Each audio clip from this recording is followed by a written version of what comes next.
এক ব্লগার আপু, ছোটোখাটো পেজ ওনার হচ্ছে কুকিং ব্লগের চ্যানেল, উনি আমাকে অনেক লম্বা একটা চিঠি পাঠাইছে। তা আমার মনে হয় যেন এই চিঠিটা আমার পড়া উচিত, আমি এটা প্রমোশন করতে চাই। উনি আমার প্রবলেমগুলা আমাকে, কেন মানুষ ভুয়া বলছে, কেন মানুষ বাজে কথা বলে, উনি 1 2 3 4টা অপশন দিছে।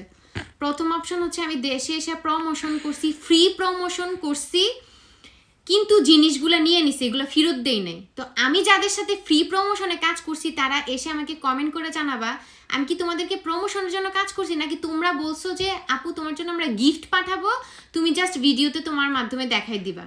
এটা ছিল ফ্রি প্রমোশন, ঠিক আছে। আর ড্রেসের প্রমোশন নিয়ে আমার যে মানুষ ভাইরাল করছিল, এটা নিয়ে আজকে আমি একদম ক্লিয়ার কথা বলি। এখানে যারা যারা ড্রেস বা শাড়ি প্রমোশন করে তারা প্লিজ আমাকে একটু সাপোর্ট করবা, তোমাদের কাছে আমার রিকোয়েস্ট।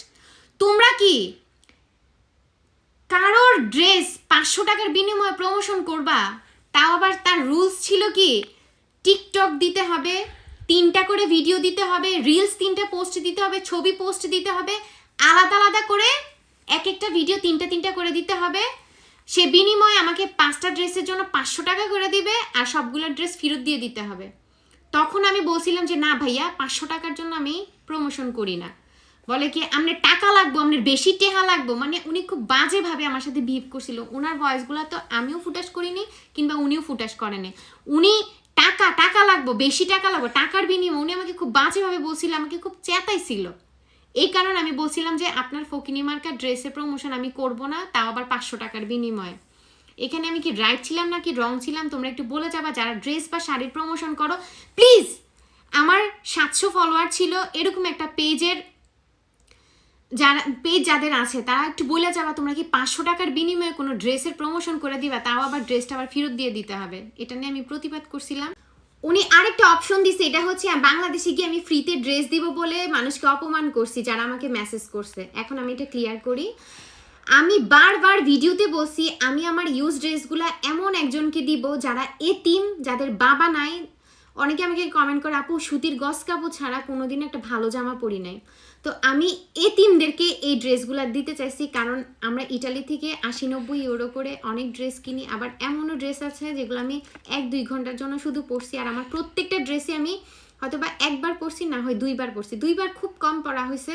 সো আমি আমার এই নতুন ড্রেসগুলা আমি ভালোবেসে, যারা এতিম, যাদের বাবা নাই, যারা বলে যে আপু আমরা গস কাপড় ছাড়া কোনোদিন একটা ভালো জামা পরতে পারি না, ঈদে একটা জামা দিও, তোমার এই জামাটা আমি পরবো, তাদেরকে দিব বলছি। আমি দেখি ইটালিতেও অনেকে ছবি দিয়ে পোস্ট করে বলে ইউজ ড্রেস সেল করব, কারা কারা নিতে চাও ইনবক্স করো। ভাই আমি সেল করতে চাই নাই, আমি আমার নিজের মাল ফালাইয়া, বিশ্বাস করো আমি আমার ছেলের জন্য কোনো খাবার নেই, আমি বাংলাদেশ থেকে দুধটা পর্যন্ত কিনে খাওয়াছি, তারপরও বাংলাদেশের মানুষের জন্য 5 লাগেজ আমি কাপড় নিয়ে গেছি। আমার ছেলের আমি বাংলাদেশ থেকে দুধ খাওয়াইয়া পাতলা পায়খানা ওর হয়ে গেছে, তারপর আমি ওর জন্য কিচ্ছু খাবার নিয়ে শুধুমাত্র বাংলাদেশের মানুষের জন্য 5 লাগেজ কাপড় নিছে। আমার এটা মানে মাথায় ছিল, ইতালির মানুষ তো সবাই স্টাবলিশ। তারপর ইতালি থেকে অনেকে মেসেজ করছে আপু আমাকে ড্রেস দেন, আমি 2 জনকে পাঠাইছি, এটা ডিটেলসে বলতে চাই না। ইতালিতে পাঠালেও অনেক খরচ। তো আমি চাইছি যে বাংলাদেশে যারা গরিব আছে, যেসব আপুদের বাবা নেই, তাদেরকে ড্রেসগুলো দেওয়ার জন্য। আমি আমার ছেলে মেয়ের জন্য খাবার না নিয়ে, আমার ছেলের প্যাম্পাসটা পর্যন্ত আমি কিনা পড়াইছি, তারপর আমি 5 লাগেজ কাপড় নিয়ে গেছি, ভালোবাসি বিধায় তো নিয়ে গেছি। কিন্তু কিছু কিছু মেসেজ কিংবা কমেন্ট আসতো যে আমার বাচ্চার শাওয়ার করবো, কি জানি না, সরি, হ্যাঁ বেবি শাওয়ার করবো, আমাকে দামি লেহেঙ্গা দেন, আমি ওটা পরবো। আবার আরেকজন লেখছে আমার ম্যারেজ ডে, আমার জামাই কিনা দিতে পারে না, আপনি আমাকে দামি লেহেঙ্গা দেন, দামি শাড়ি দেন, আমি এটা পইরা আমার জামাইয়ের সারপ্রাইজ দিব। কেন রে ভাই, যাদের জামাই আছে তাদেরকে তো আমি দিব না, এই কথা তো আমি ভিডিওতে বলতেছি। মানুষের মাইন্ড সবসময় এক থাকে না। আবার আমি যেটাই পরতাম, আমি যেই জামা পরতাম, যেই শাড়ি পরতাম, যেই জুতা নিতাম, ইভেন আমার জামাইয়ের কাপড় চোপড় নিয়েও টানাটানি, এই আপনার জামাইয়ের কাপড় দেন, এই আমার জামাই একটা হলুদ রঙের ফেলপা পরছিল আরমানির, এটা দিয়ে দেন। তারপরে লাগেজ নিছিলাম, আমরা লাগেজ দিয়ে দেন। মানে কি রকমের ডিপ্রেশনে আমার ফালাই দিছিল মানুষগুলা। আমার বান্ধবীরা সেগুলো নিয়ে হাসাহাসি করছিল, আমি যাদের সাথে কাজ করি তারাও আমাদের নিয়ে হাসাহাসি করছিল, আপু আপনি এভাবে দিয়েন না ফ্রিতে ড্রেস, আপনি বলুন যে সেল করবেন, কেন আপনি ফ্রিতে দিবেন। তারপর আমি ভাবছি যে না, এতিমদেরকে দেই, ওরা পরে যদি খুশি হয় আমার জন্য দোয়া করবে, আমার ছেলে মেয়ের জন্য দোয়া করবে। না, এগুলা মানুষের হজম হয় না। আর আমি যাদেরকে ড্রেস দিছি তাদেরকে ডেলিভারি চার্জটা সহ দিয়ে পাঠাইছি। অবশ্যই যারা এতিম, যাদের বাবা নাই, তাদেরকে পাঠাইছি। যাদেরকে পাঠাইছি তারা অনেক বেশি খুশি হয়েছে। আমি বারবারই বলছি বিয়াওয়ালা মহিলাদেরকে দিব না, এটা বাংলা ভাষায় বললাম, কারোর খারাপ লাগতেই পারে, স্বাভাবিক। বাট যেসব অপশন ওরা দিচ্ছে, দামি শাড়ি দিতে হবে, দামি লেহেঙ্গা দিতে হবে, এগুলো আমি মাইনা নিতে পারি না, এর জন্য আমি রিঅ্যাক্ট করছি। কেউ বলতে পারবে না এতিম কোনো মেয়ে কিংবা গরিব কোনো মেয়ে আইসা যদি বলছে যে আপু আমাকে একটা জামা দিয়েন, তাদের সাথে আমি খারাপ বিহেভ করছি।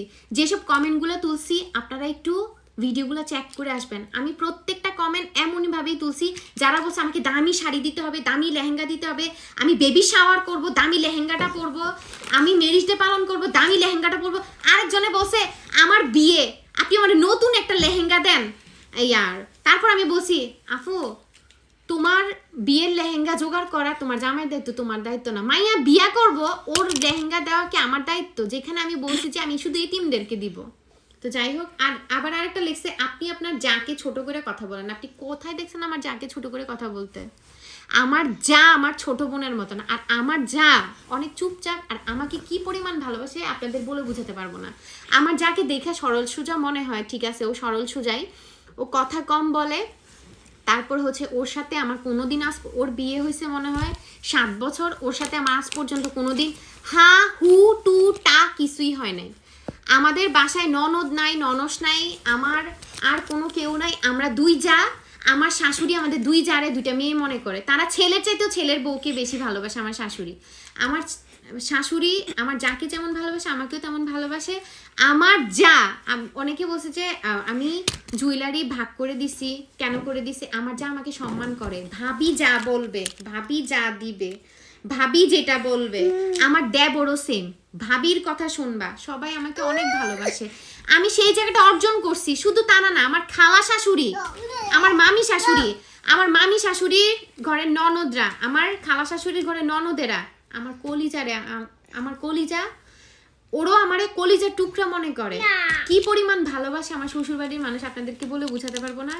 আপনাদেরকে এগুলো আমি বর্ণনা দিতে আসি না। কিন্তু আপনি যে উল্টাপাল্টা কথাটা বলেন, যার সাথে খারাপ বিহেভ করে, কোন জায়গায় বলছি, কোন ভিডিওতে বলছি, আপনি আমাকে সেটা আঙ্গুল দিয়ে দেখাই দিবেন। ধন্যবাদ আপু, আশা করি আপনি আপনার অ্যান্সার পেয়ে গেছেন।